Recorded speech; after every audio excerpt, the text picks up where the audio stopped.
शराबबंदी वाले बिहार में ड्रग्स का कारोबार कितना फल फूल रहा है, इसका अंदाजा इसी बात से लगाया जा सकता है कि कई घर ऐसे हैं जो शराबबंदी के पहले तक आबाद थे, लेकिन अब पूरी तरह बर्बाद हो चुके हैं और इसमें कारोबारी माला माल होते जा रहे हैं। कई ऐसे प्रभावशाली लोग हैं जिनके विषय में लोगों को पता है कि वह युवाओं के दिल और दिमाग में जहर घोल रहे हैं। बावजूद इसके उनके विरुद्ध कोई मुंह इसलिए नहीं खोलना चाहते हैं क्योंकि उनकी पहुंच बहुत दूर तक है। कई माता पिता और अभिभावक भले ही अपने नशेड़ी बच्चों के विषय में किसी को बता नहीं पाते हों, लेकिन उनकी लड़खड़ाती जिंदगी यह बताने के लिए काफी है कि उनके बच्चे स्मैक के लत में पड़कर अपनी जिंदगी को अपाहिज बना चुके हैं।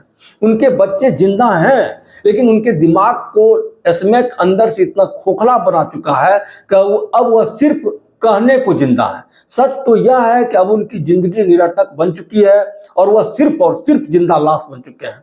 हम और हमारी टीम अब ऐसे अभियान की शुरुआत करने जा रहे हैं जिसका हिस्सा अगर आप भी बनते हैं तो न केवल एक कारमा बन सकता है, बल्कि समाज से स्मैक कारोबारियों सहित स्मैक के आदित्यों को खदेड़ कर स्मैक मुक्त व मजबूत समाज बनाया जा सकता है। स्मैक अफीम से बनाया जाता है, यह जानकारी शायद लोगों को जरूर होगी, लेकिन शायद यह नहीं पता होगा कि स्मैक का लत पाल चुके लोग किस तरह बर्बाद हो जाते हैं। स्मैक का जुगाड़ नहीं हो पाने पर किस तरह अपराध की दुनिया में प्रवेश कर जाते हैं। छोटे मोटे अपराध करते करते वो अपराध की दुनिया में इतने आगे निकल जाते हैं जहां से वापस लौट पाना बहुत मुश्किल हो जाता है। इसलिए आज हम एक ऐसे शख्स से आपको मिलाने जा रहे हैं जिन्होंने स्मैक के नाम पर अपनी जिंदगी को एक तरह से विकलांग बना लिया।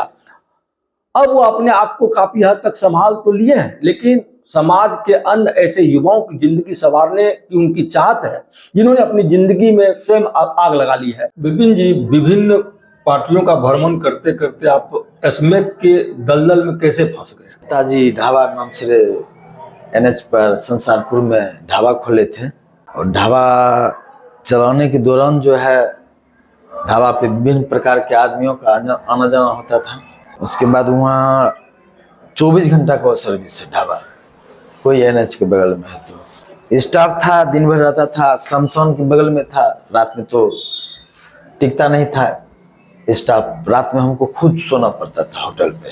इसी तरह एक दिन हुआ, 2 दिन हुआ, 3 दिन हुआ, जब ढाबा चालू किए थे तब से लगातार 2-3 महीना हमको जो है तागना पड़ गया। लगातार लगता था ब्रेन फट जाएगा, इस तरह से मेरे साथ हो रहा था। तो उसी दौरान कोई लड़का आया होटल पे, बोला भैया खाना खाएंगे। खाना स्टाफ को बोले लगा के दो। लगभग 9:30 बजे रात्रि में ढाबा पर तो खाना खिलाने के बाद वह एक बगल चला गया होटल के पीछे। वह एल्युमिनियम फॉइल होता है एक, वो मतलब फॉइल खोला और फाड़ा। फॉइल फाड़ने के बाद हमसे पेन मांगा। वो नेताजी पेन है तो हम पेन दे दिए। फिर हम होटल के काउंटर पे आ गए तो पेन दे दिए। हम बोले, सोचे कुछ लिखेगा, तनी थोड़ा पर्दा था, NS से पर्दा था, वो हमको भी दिखाई नहीं दे रहा था वो क्या कर रहा है। 10 मिनट हुआ तो बोले अभी तक आया नहीं। उसको देखने के लिए पीछे गए, देखे लड़का पाइप, वही रिफिल से पाइप बना के, एल्युमिनियम पाइप में व्हाइट जैसा रहता है, मतलब पाउडर टाइप में, ब्राउन में भी आता है, रेड में भी आता है, व्हाइट में भी आता है और बादामी कलर में भी आता है। व्हाइट वाला पाउडर था, उस पे डाला और नीचे से सलाई मार के उसमें झरकाने लगा। तो हम देख रहे हैं बाहर से, हम नहीं जानते थे कि ये स्मैक है। पहली बार जिंदगी में, पहली बार हम देखे। उस बीच में संजय दत्त का सोशल मीडिया पर जो शॉर्ट वीडियो वायरल हुआ था, वो स्मैक के बारे में बोलते थे ये बहुत गंदा चीज है, ड्रग्स बहुत गंदा चीज है। हम सोचते थे 3 घंटा का फिल्म होता है, उसमें गोली भी मार देता है तो मर जाता है, तो उसी प्रकार ये भी बोल रहा है। लेकिन उसको हम सही तरीके से, उसको स्मैक को हम नहीं जान रहे थे क्या है स्मैक। तरह से बोलेंगे ना तो आप समझ जाइएगा। तो वह जब लेने लगा तो हम देख रहे हैं, देखने के बाद हम उसको पूछे ये क्या कर रहा है, तो बोला कि थोड़ा भैया पी लेते हैं। कि ये है क्या ये? तो बोला कि इसका नाम स्मैक है। तो नाम सुने थे, देखे नहीं थे। उस दिन देखने को भी मौका मिला। उसके बाद हम फिर काउंटर पर चले आए। काउंटर पर आने के बाद लगभग 11 बज गया। 11 बजने के बाद हम थोड़ा नींद आने लगा। तो लड़का पानी पीने के लिए फिर गया, वहां से उठ के वो सब कुछ रख दिया, चल गया पानी पीने के लिए। पानी मंगा, पानी का बोतल दिए। वो देख लिया था आंग रहा है, तो बोला भैया आपको ये जो है नींद नहीं आएगा तो कैसा लगेगा? कहलिए कि होटल चारों बगल से खुला हुआ है, नींद नहीं आया तो हम तो भर रात जागते हैं, 3 महीना से इसी तरह जागले हैं। तो बोला भैया जो चीज हम पीते थे ना वो चीज पीजिएगा ना, नींद ही नहीं आएगा। हम बोले चलो पीते हैं। गए, सही में पिए, मतलब 3-4 फूंक इधर से उधर किए तो माइंड एक अलग से एनर्जी मिला। वह एनर्जी इस टाइप से था कि हम भर रात भर दिन मतलब जागले रह गए, हमको नींद ही नहीं आने लगा। फिर दूसरा दिन वो लड़का आया, दूसरा दिन भी पिए, इसी तरह 3-4 दिन पिए। तो इसी तरह हमको अच्छा लगने लगा। वो मतलब नींद में हमारा प्रॉब्लम था, नींद आना। नींद मतलब वो पीने के बाद आता ही नहीं था। तो 5 दिन के बाद हुआ कि वो लड़का कहीं चला गया, लड़का नहीं आया। शाम का टाइम था, 9 जब बज गया रात्रि, हम उसका इंतजार करने लगे। 10 बजे नहीं आया और मेरा माइंड उसके लिए मतलब इस प्रकार का तलब था कि हमको चाहिए तो चाहिए। पता लगाए कहाँ मिलता है, पता भी चला, वहां से लेकर आए, हमको पीने के लिए आता नहीं था। तो जैसे जैसे वो किया वैसे वैसे किए, उसके ऐसा नहीं हुआ, लेकिन 4 आना हुआ लिए तब मतलब दिमाग शांत हुआ। इसी तरह रुपया पैसा का कोई कमी था ही नहीं। 200 रुपया में पुड़िया देता है, अब तो सुनते हैं 500 में मिलता है, 250 में मिलता है, अभी भी खुलेआम बिक रहा है। ये इसी तरह हम लगभग 2 साल तक पिए। 2 साल पीने के बाद लगता था कि मतलब कुछ मतलब घर के प्रति कोई जिम्मेदारी नाम का चीज नहीं था मेरे पास। घर में खाना बना कि नहीं बना, क्या दिक्कत है, जो होटल से कमाया होता था लेके जाते थे, अपना पीते थे, सब कुछ चलता था आम की तरह, आम जीवन की तरह, शैली की तरह।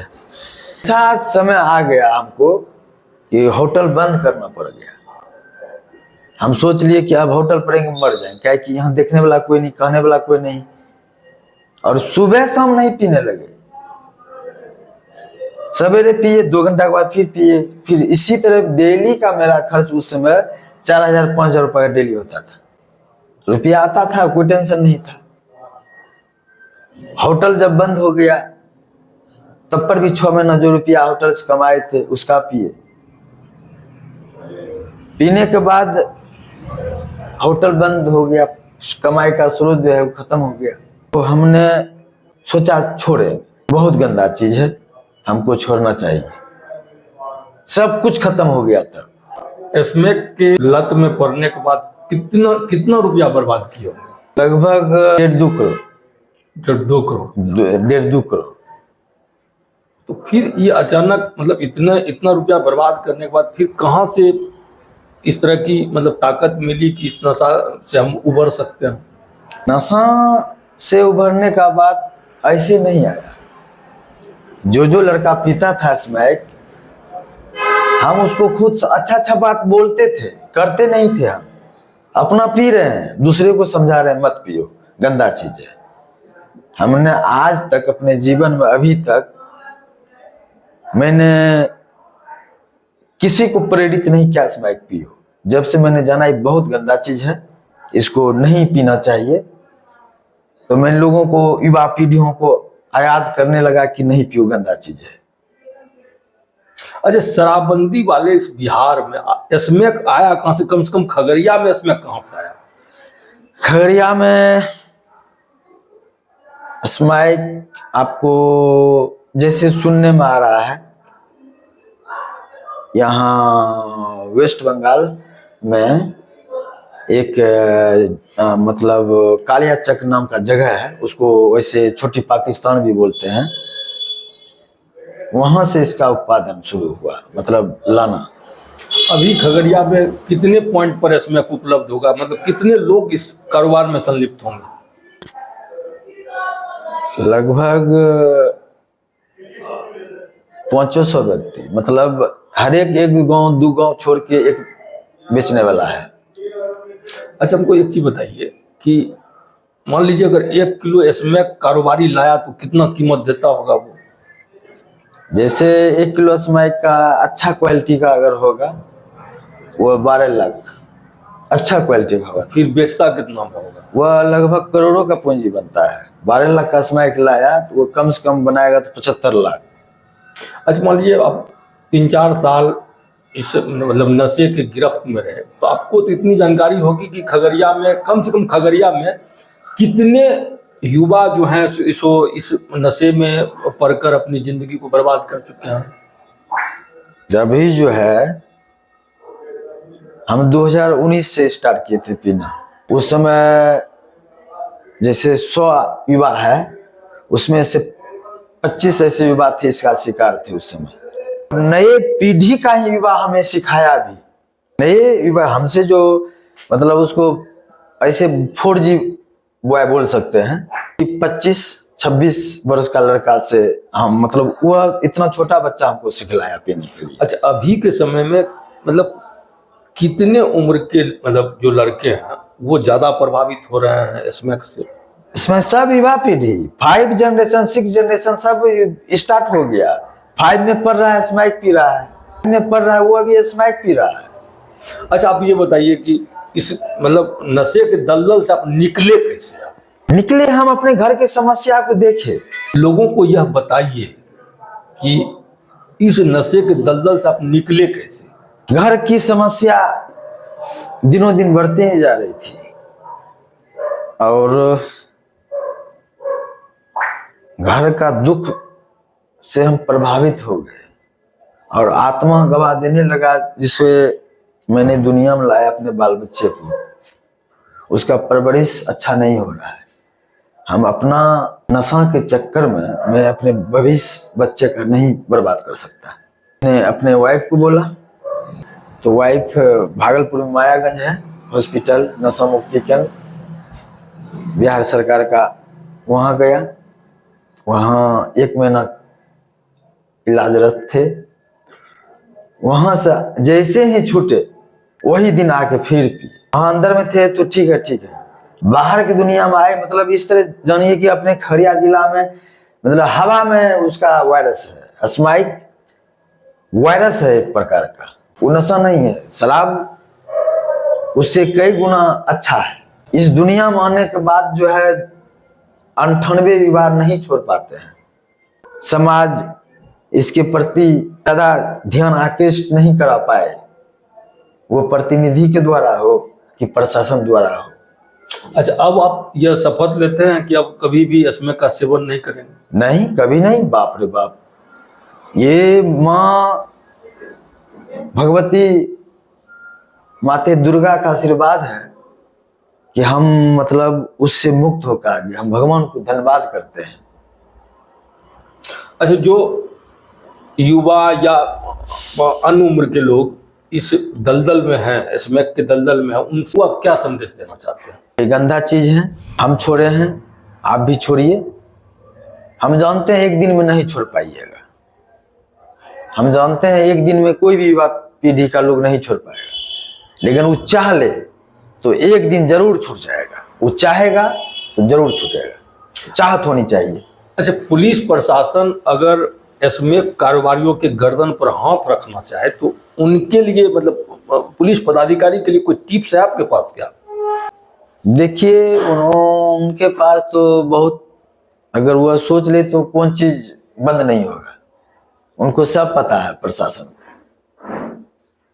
उसके नाक के नीचे हो रहा है ये काम, फल फूल रहा है। तो मतलब आप ये कहना चाह रहे हैं कि पुलिस के संरक्षण में एसमेक का कारोबार फल फूल रहा है। इस प्रशासन अपने काम के प्रति सजग नहीं है, क्योंकि एक आलसी टाइप का जो होता है शिथिलता अपना दिखा रहे हैं कि हम एक्टिव नहीं है। इसको जब उनके बाल बच्चे इस नशे की गिरफ्त में आएंगे ना, तब उनको समझ में आएगा कि मेरा घर बर्बाद हुआ है और किसी का नहीं हो। से बचेंगे भी, अगर नहीं रोका इनको तो उनसे युवा पीढ़ी बचेंगे भी नहीं। आके पता लगा लीजिए, जितने भी नशा मुक्ति केंद्र है वहां अप टू डेट है, लोग पहले से लाइन लगा कर रहता है। क्या स्वास्थ्य मंत्रालय को मालूम नहीं है क्या? बात को दबा दिया जाता है बार बार, क्या कि जितना पेशेंट आता है उस सब का रिकॉर्ड होता है वहां।